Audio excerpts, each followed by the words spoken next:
Daniel is among the young men taken from Judah to Babylon by King Nebuchadnezzar, chosen for their appearance, wisdom, and ability to learn. They are to be trained in the language and literature of the Chaldeans for 3 years. Daniel, Hananiah, Mishael, and Azariah are among these men. The chief official gives them new names.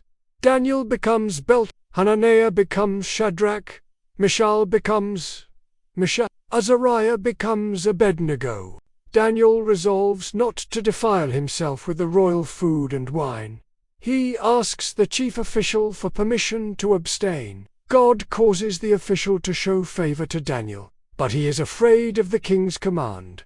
Daniel proposes a test. For 10 days, he and his friends will eat only vegetables and drink only water. Their appearance is compared with the others who eat the royal food. After 10 days, Daniel and his friends look healthier and better nourished than the others. The God allows them to continue their diet. God gives them knowledge and understanding of all literature and wisdom. Daniel is given understanding in all visions and dreams. At the end of the training period, they are presented to the king. Nebuchadnezzar finds them 10 times better than all the magicians and enchanters in his kingdom. In the 2nd year of his reign, Nebuchadnezzar has a troubling dream. He demands that the magicians, enchanters, sorcerers, and astrologers tell him both the dream and its meaning. They protest, saying no one can do such a thing except the gods, who do not live among humans. The king becomes furious and orders the execution of all the wise men of Babylon. Daniel learns of the decree and asks for time to interpret the dream. He returns to his friends and urges them to seek mercy from God concerning the mystery. That night, the mystery is revealed to Daniel in a vision. Daniel praises God, acknowledging that wisdom and power belong to him. He changes times and seasons, sets up kings and deposes them, gives wisdom to the wise, and reveals deep and hidden things. Daniel goes to Arioch, the commander who was to execute the wise men. He tells him not to carry out the execution and brings him before the king to interpret the dream. Nebuchadnezzar asks Daniel if he can tell him the dream and its meaning. Daniel replies that no wise man can do this, but there is a God in heaven who reveals mysteries. Daniel describes the king's dream. A large statue appears, with a head of gold, chest and arms of silver, belly and thighs of bronze, legs of iron, and feet partly of iron and partly of clay. A rock, not cut by human hands, strikes the statue on its feet, breaking them. The statue is shattered and becomes like chaff on the threshing floor. The wind sweeps it away. The rock becomes a huge mountain and fills the whole earth.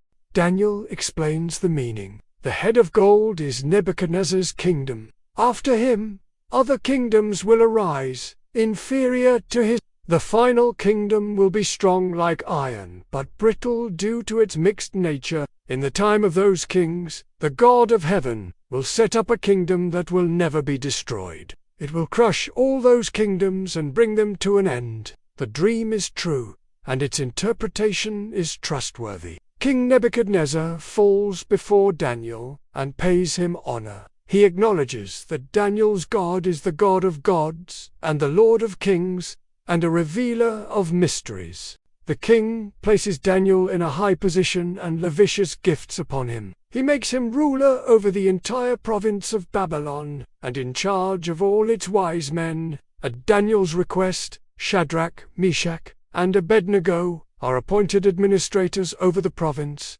Daniel himself remains at the royal court. King Nebuchadnezzar builds a golden image and sets it up on the plain of Dura in the province of Babylon. He summons all officials to the dedication of the image. A herald proclaims that when the music sounds, all must fall down and worship the image. Anyone who does not will be thrown into a blazing furnace. At the sound of the music, all the peoples fall down and worship the image. But certain astrologers come forward and accuse the Jews. They report that Shadrach, Meshach, and Abednego do not serve the king's gods, or worship the golden image.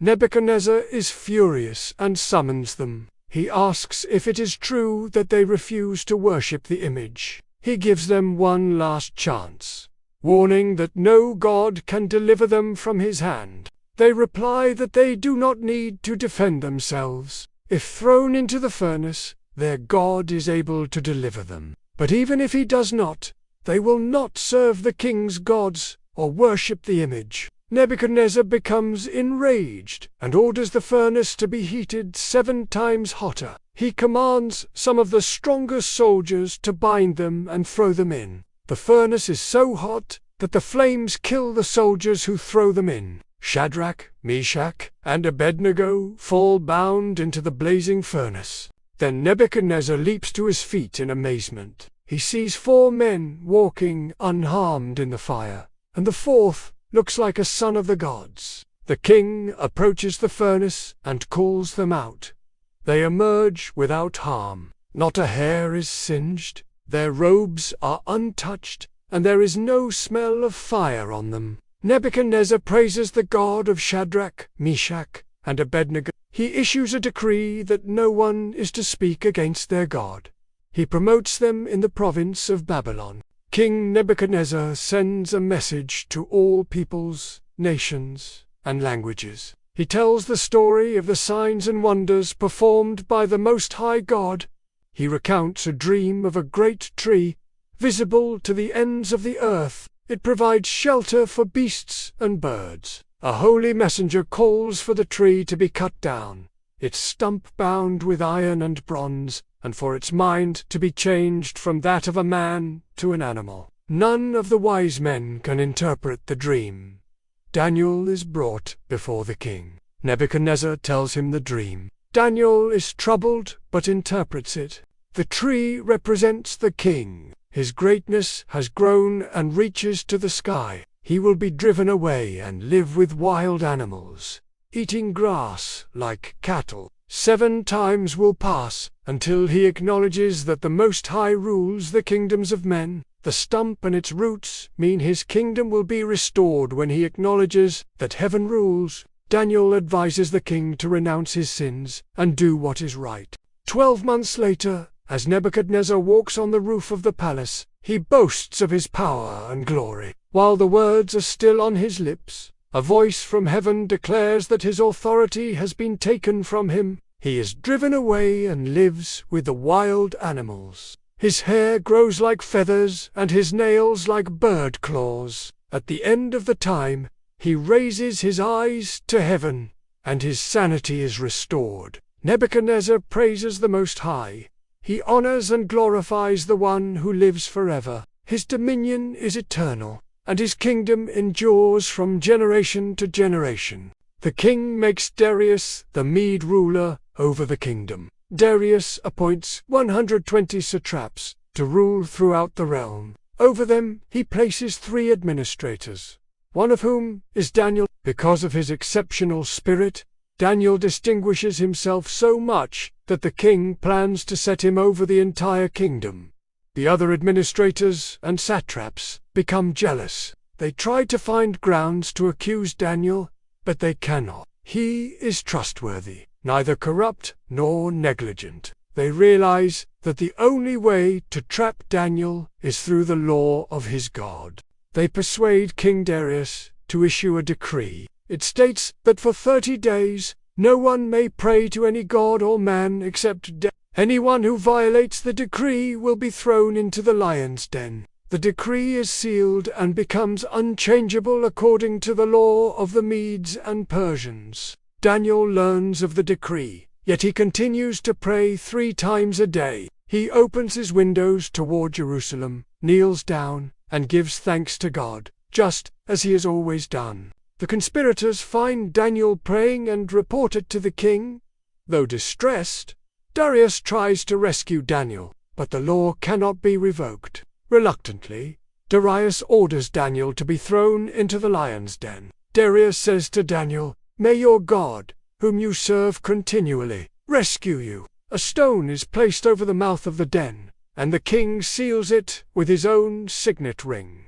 That night, Darius fasts. He refuses entertainment and cannot sleep. At the break of day, he hurries to the lion's den and calls out in anguish, "Daniel, servant of the living God, has your God rescued you?" Daniel answers, "My God sent his angel and shut the lions' mouths. They have not hurt me because I was found innocent in his sight. Nor have I done any wrong before you, O king." Overjoyed, Darius orders Daniel to be lifted from the den. No wound is found on him. Then the king commands that the men who falsely accused Daniel be thrown into the den, along with their families. The lions overpower them before they even reach the floor. Darius writes to all peoples, nations, and languages that dwell in the earth. He proclaims that everyone must fear and reverence the God of Daniel, who rescues and saves and performs signs and wonders. Daniel prospers during the reign of Darius and the reign of Cyrus the Persian. In the first year of Cyrus, Daniel reads in the scrolls of Jeremiah that Jerusalem must lie desolate for 70 years. He turns to the Lord in prayer and fasting, confessing the sins of his people. Daniel acknowledges that God is righteous and just, while the people of Israel have rebelled. He pleads for mercy and restoration, not because of their righteousness, but because of God's great compassion. While Daniel is still praying, the angel Gabriel comes to him. Gabriel tells him that he is highly esteemed and that a message has been sent to him. He explains that 77s have been decreed for the people and the holy city to finish transgression, put an end to sin, and bring in everlasting righteousness. Gabriel speaks of an anointed one to come, and of future desolation and covenant. The vision is complex, filled with symbolic time periods and events. Later, Daniel has another vision. He sees a great war. He fasts and mourns for 3 weeks. On the 24th day of the first month, a man appears to him, clothed in linen with a belt of fine gold, a face like lightning, eyes like flaming torches, and a voice like the sound of a multitude. Daniel's companions flee. Daniel is left alone, trembling. The man touches him and strengthens him. He tells Daniel not to be afraid, for from the first day Daniel set his mind to seek understanding and humbled himself. His words were heard. The man reveals that he was delayed 21 days by the prince of the Persian kingdom. Then Michael, one of the chief princes, came to help him. The vision continues with conflicts between kings of the north and south, and future struggles involving Israel. The messenger describes the rise and fall of kings, betrayals, alliances, and wars. One ruler will exalt himself above every god, showing no regard for the gods of his ancestors. At that time, Michael, the great prince who protects the people, will arise. There will be a time of distress, such as has not happened from the beginning of nations until then. But those whose names are found written in the book will be delivered. Multitudes who sleep in the dust of the earth will awake, some to everlasting life, others to shame and everlasting contempt. The wise will shine like the brightness of the heavens, and those who lead many to righteousness like the stars forever. Daniel is told to seal the words of the scroll until the time of the end. Many will go here and there to increase knowledge. He sees 2 others standing on the banks of the river. One asks, "How long will it be before these astonishing things are fulfilled?" The man above the waters raises his hands and swears by him who lives forever that it will be for a time, times, and half a time. When the power of the holy people is finally broken, all these things will be completed. Daniel hears but does not understand. He asks, "What will the outcome of all this be?" The answer is that the words are sealed until the time of the end. Many will be purified, made spotless, and refined. But the wicked will continue to be wicked. None of the wicked will understand, but the wise will understand. Daniel is told that from the time the daily sacrifice is abolished and the abomination that causes desolation is set up, there will be 1,290 days, Blessed is the one who waits for and reaches the end of 1335 days. Daniel is told to go his way. He will rest, and at the end of the days, he will rise to receive his allotted inheritance. Thus concludes the book of Daniel. Thank you for watching. The Bible continues.